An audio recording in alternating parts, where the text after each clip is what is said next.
அஸ்ஸலாமு அலைக்கும் வரஹ்மத்துல்லாஹ். அனாதைகளின் சொத்தை உண்பதை அல்லாஹுடைய தூதர் பெரும் பாவங்களில் ஒன்றாக கடுமையாக எச்சரிக்கிறார்கள். இஸ்லாத்தை பொறுத்த வரைக்கும் தாய் தகப்பனை இழந்த இந்த ஆதரவும் இல்லாத அனாதைகளை இந்த உலகத்தில் யார் அரவணைத்துக் கொள்கிறார்களோ அவரும் நானும் நாளை மறுமை நாளில் இணைந்திருப்போம் என்று அல்லாஹுடைய தூதர் நற்செய்தியும் சொல்லியிருக்கிறார்கள். அதுபோன்று இந்த உலகத்தில் பரிதவித்து நிற்கக்கூடிய அந்த அனாதைகளுக்கு உரிமையான சொத்துக்களை தவறான முறையில் யாராவது உண்பார்களேயானால் அது பெரும் பாவ பட்டியலில் வந்து நிற்கும் என்று அல்லாஹுடைய தூதர் கடுமையாக எச்சரிக்கிறார்கள்.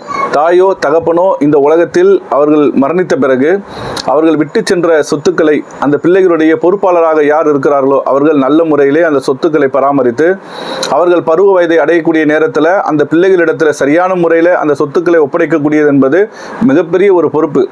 ஆனால் அந்த பொறுப்பில் மோசடி செய்து அந்த பிள்ளைகளுடைய சொத்தை யாராவது தவறாக உண்பார்களேயானால் நாளை மறுமை நாளில் கற்பனை செய்து பார்த்திட முடியாத கடுமையான வேதனைக்கு அவர்கள் உட்படுத்தப்படுவார்கள். பொதுவாக தாய் தகப்பன் இல்லாத ஆதரவற்ற அந்த நிலையில் அந்த பிள்ளைகளை பார்க்கும் பொழுது அந்த பிள்ளைகளின் மீது மிகப்பெரிய கரிசனம் நமக்கு ஏற்படும், மிகப்பெரிய பரிதாபம் ஏற்படும்.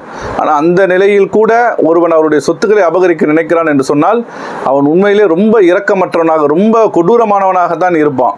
அல்லாஹுடைய பார்வையில் அது போன்ற பரிதாபத்திற்குரிய நிலையில் இருக்கக்கூடிய அந்த பிள்ளைகளுடைய சொத்துக்களை உண்பவனை இறைவன் தன்னுடைய கருணை பார்வையை அகற்றி கடுமையான வேதனை செய்யப்படக்கூடிய பெரும் பாவ பட்டியலில் அந்த குற்றவாளிகளை அல்லாஹ் கொண்டு வந்து சேர்த்து விடுகிறான்.